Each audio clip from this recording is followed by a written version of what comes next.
of all, he wasn't up and coming Usher anymore, okay? He was now Confessions Usher, okay? Two different people. One was innocent, one was down and dirty. One was before the herpes, another was after the herpes.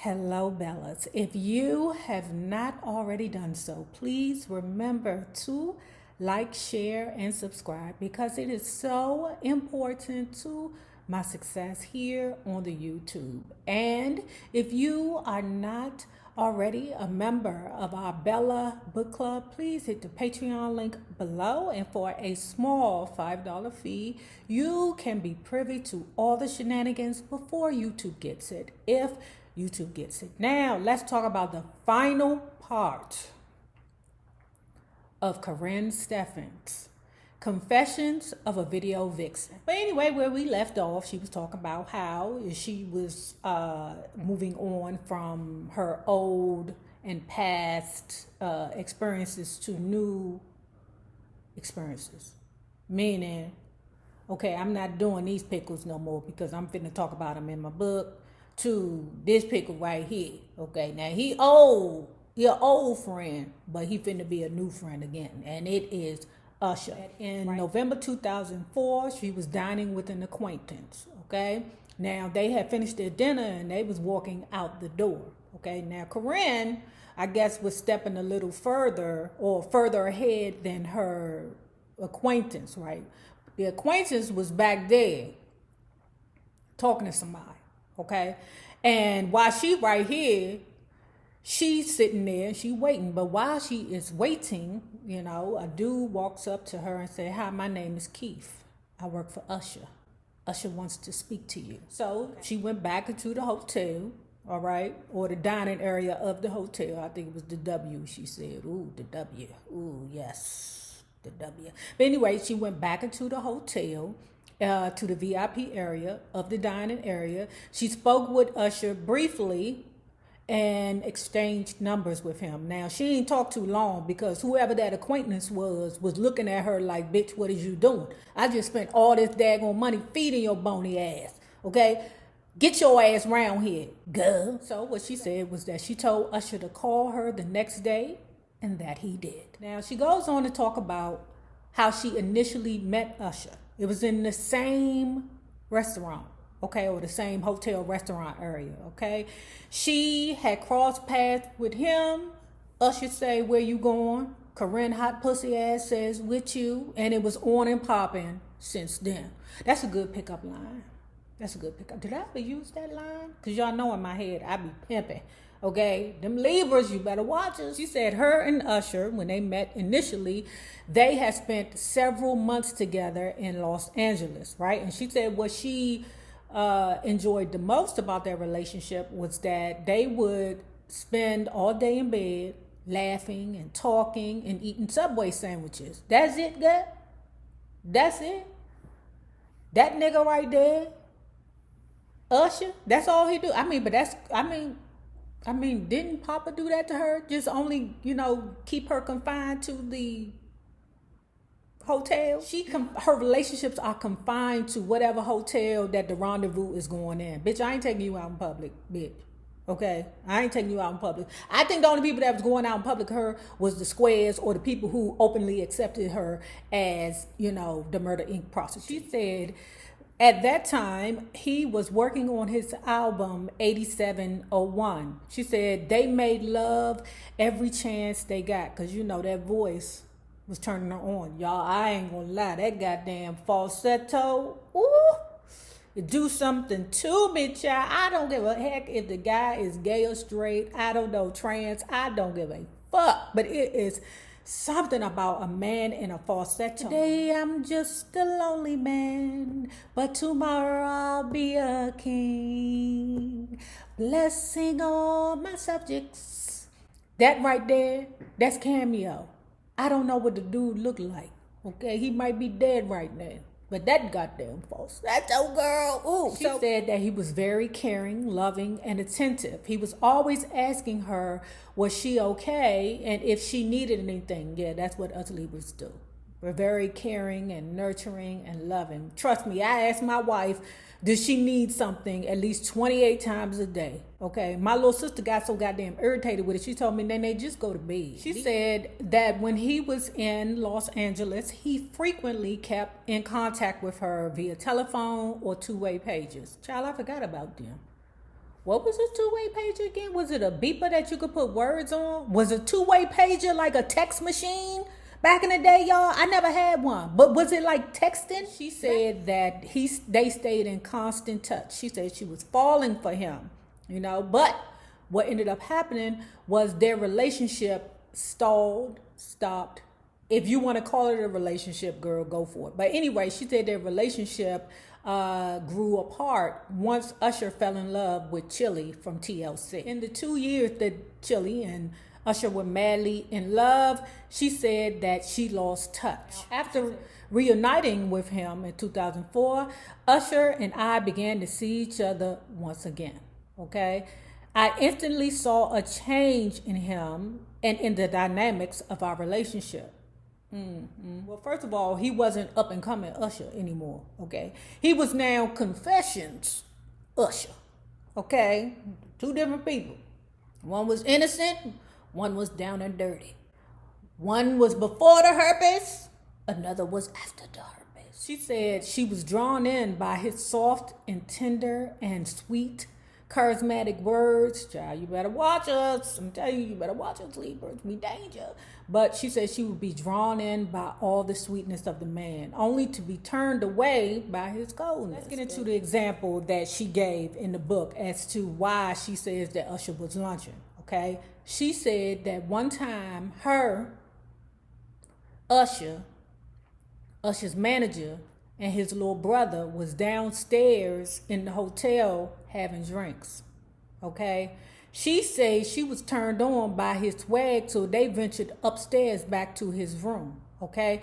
She's turned on. So, you know, when she turned on, you know, she want to hit the peace pipe, okay? Well, to smoke the peace pipe or suck the peace pipe. Like to suck the power out of all these men, right? You know, golf ball through a garden hose, that's her reputation, right? But she said what turned her off was the fact of how he was talking to her, you know, saying very condescending things when she was down there on her knees doing her thing. And I'm saying, so you mean to tell me Usher is the first guy to talk to you like that? No, girl. Even if, listen, sometimes, even when they be in love, they still tell you to say, you know, crazy shit. I mean, from time to time when me and my wife in the throes of passion, I'd be like, oh yeah, call me a bitch. Call me all kinds of bitches. Call me sluts, hoes, psh, psh, psh, psh, all that good stuff. And listen, y'all, my wife be so, she'd be like, no, I don't want to call you. I'd be like, girl, if you don't call me a bitch back there, I'm gonna stop. Okay? I'm in the throes of passion right now. You need to call me old bitch. That's what I want to hear. Okay, but anyway, my wife felt uncomfortable with that. She said after she got in her feelings because he started talking to her all reckless out of her mouth, he stopped her from pleasuring him. Okay, she said that Usher seemed to believe that she was lost in her life. Okay, and that she hadn't found love and that she was out of control. Okay, she said that's what he seemed to feel that she was going through. But she said that he was wrong because she was in a good place, because she was fitting to write this book, okay, that was going to put everybody's business out there, including her own and his, you know. So she was like, nah, bro, I'm good. So she said the old Karrine might have been looking for salvation and love, but this new Karrine is just looking for a good time, okay? I'm good. She was here not because she looking to suck the power out of a pickle. You know, that's a lie. But she not looking to suck a power out of a pickle. She here because she want to be. She's solid in the fact of, I am doing this because I am good with who I am. Okay, all right. She said she longed for Usher to be that sweet, kind, gentle man that she had met years ago. He can't be. Girl, Confessions is out now. Don't you know Confessions put him over the top, girl? Do you know Confessions made him that nigga? And you think he gonna be sweet and kind to you, the industry prostitute? No, ma'am. Green pre-Confessions. Post Confessions, he is a nigga around here to these Atlanta streets. She said they had frequently got into arguments over power between the two. How will you guys get into arguments over power or struggles of control when y'all not in a relationship? Y'all shouldn't be arguing over nothing. For real, there shouldn't even be no words. She said that it was a running joke to her to be flirting with his little brother. You know, I don't know why. See, you do too much. Most Virgos do way too much. But I don't know why you thought that was okay. That is not okay to flirt, whether you there for just one instance or, you know, I don't know. If you a pass around, then that's something different. She is a pass around, but she wasn't a pass around in that aspect with Usher at that time. But what she said was Usher's brother and her had been flirting. It was a running joke. So what she said was after they was frolicking around, flirting with each other, Usher took it like she wanted to have some of James. I would have took it the same way. Bitch, I'm paying for your damn strawberry daiquiris down here to the damn hotel. Why are you in his face, bitch? I know who you are and what you are, but don't disrespect me, okay? And she said, basically, Usher was like, bruh, you want her? You can have her. I would have did the same thing. How you think you going to embarrass that man? Well, not that it was embarrassed because, I mean, she is, you know, the industry's host. But still, how you think you just going to flirt with his brother right in his face and not suffer the consequences of, you can have her, bruh. You're playing Blackfired, bitch. So she got mad and shouted, if I wanted to fuck your brother, I would, okay? If I was Usher, I'd have been like, well, go ahead and come down. Why haven't you been? You fuck everybody else, or I would have took her to her king. You heard me. I would have tore that bitch the fuck up. You everybody. Let's go down the list. I would have embarrassed her, okay, to make her understand, bitch, there is consequences to everything that you do. Up here, sitting around here paying for your ass to have old good Subway sandwich, bitch. She said that Usher yelled in her face, bitch, get the fuck out. Didn't matter because she said she was already out the door into the elevator by the time he yelling, bitch, to get the fuck out. Okay, now as soon as the elevator doors opened up, she said Usher grabbed her by the arm and pulled her back. You know why he pulled you back, bitch? Because he wasn't finished with you sucking his dick. He felt like he was playing a mental tug-of-war game with her. She said, and as usual, at the end of the night, it ended with kind words and lovemaking. Their relationship was like that. Fight, make up, you know, or their time together, because she think it was a relationship. No, girl, y'all just was around each other at the same time in the same places, okay? Because that ain't no relationship. That's out of that. On December 23rd, 2004, she said she received a call from Usher's personal assistant and manager telling them that they were planning a surprise for him, okay? So the surprise was for them to get the hoe, okay? Pick her up in in his 760 BMW. Oh, beautiful. Oh, yes, my God. But anyway, y'all know I love BMWs. While Karrine is in the back seat, they driving around in the BMW. They drive to the set of Dying for Dolly, okay? The movie that Usher was working on at the time. She's sitting there waiting in the back seat. And one of his people, Usher's people, went in to fetch him, okay?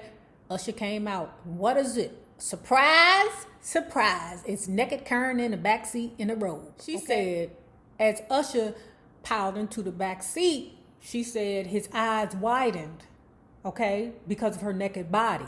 But he didn't seem surprised. She said, per her request, she had the song L0vers and Friends playing in rotation back to back, okay, in the car while they were back there. She said when they arrived to the hotel, the lobby was full of Michigan State college students. She didn't give a food. She didn't give two fricks about the fact that it was a whole bunch of people that could see her walking with Usher with just a robe on. She didn't care because she had dick to suck. She walked through, they got to the hotel room, and it was ecstasy. She said after all the shenanigans, he was trying to have a good talk with her again. You know, the hoe, stop being a hoe talk after, okay? After he hunched her. She said, then to add insult to injury, what happened was after our stimulus orgasms, Usher walked out of the suite without saying a word to me. I found out he was with another woman in the suite next door. She said she had had enough. He was no longer the man that she remembered years ago. I told you, that was pre-confessions. Post-confessions, Usher is two different niggas. The epilogue basically broke down how she recognizes her mistakes, she recognizes her triumphs, and she feels better about herself. Okay. What she also said in the epilogue is that she would do everything all over again. A lot of people say that. A lot of people say it. You know, I would do everything. I wouldn't change a thing. Oh, it's some shit that I would change. Okay. I know. Yeah, it's definitely some shit that I would have changed. A lot of that fucking I was doing when I was a teenager, I wouldn't have did because I wasn't getting no pleasure out of it. I was just doing it just because I thought that was supposed to be what you do. So even I would be like, Joe, it's some things that I would never do again. Okay, if I could go backwards. But her, she said, oh yeah, I would gladly suck the same dicks. Girl, I don't know. Maybe you could have broke the number down to half and you could accomplish the same goal and still have some dignity left. But she like, oh no, I wouldn't change a thing. Great, y'all. If you have not already done so, please remember to like, share, and subscribe because it is so important to my success here on the YouTube. Now, remember this. The same people that you meet on the way up will always be the same people that you meet on the way down. Naysayers, my patron loves. Have a good one.